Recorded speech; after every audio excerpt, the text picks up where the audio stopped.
Hello everyone, let's cover the ban list updates to the 3-card blind format that will come into effect this April.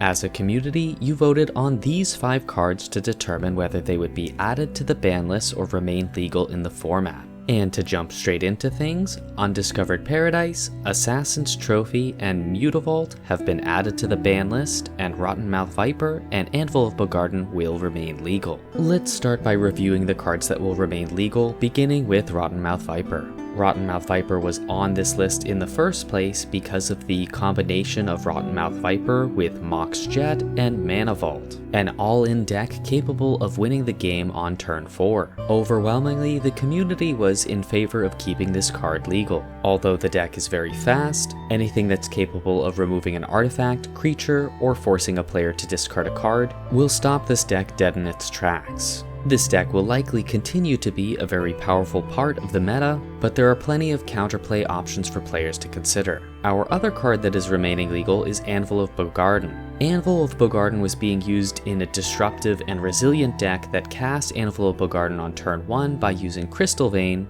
with Nether Spirit being its win condition. Although this deck has been favored by top players, it's not one that has had an extensive amount of time in the spotlight. This would explain why a large number of voters felt indifferent about the card. I suspect many players are unsure of how this card will continue to affect the meta going forwards. For the time being, it will remain an option for people to consider that has a strong track record of being a safer pick.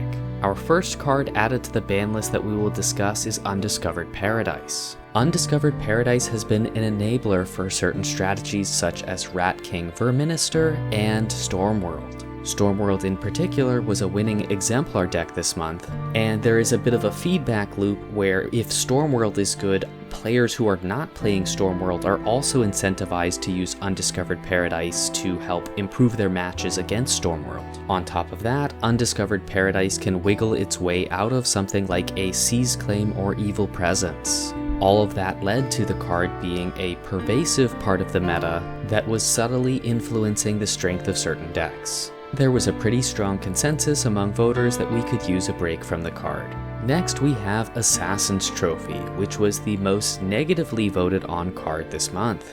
That isn't too much of a surprise because the Assassin's Trophy Golgari Rot Farm Treetop Village deck was the most popular deck of all time that was still legal to play, the second most popular deck this month, and a multiple pod winner. I think for the sake of keeping the format fresh, this is a good outcome.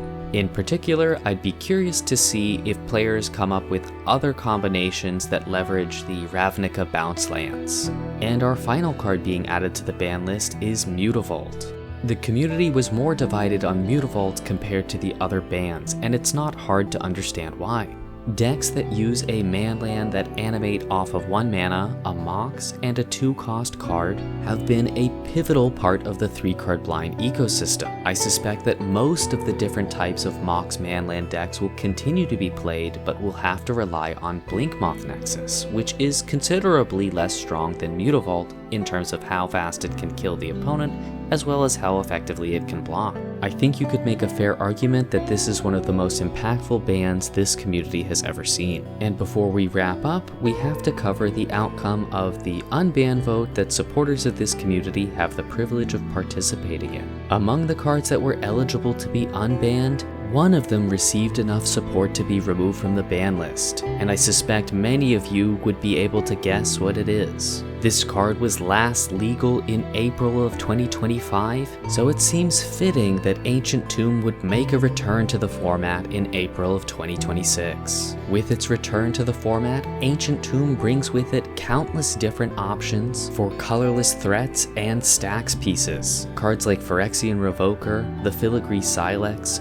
Apocryphite, and Sphere of Resistance can be dusted off for you to begin testing with. And there are plenty of new cards that have been printed over the past year that have never been legal at the same time as Ancient Tomb. Between this unban and the shakeups caused by the recently banned cards exiting the format, I'm really excited to see what next month has in store for us. So I hope you all get out your brewing caps, because deck submission for the main event will open on April 1st and run through the 7th of the month. Thanks for watching everyone, and see you soon.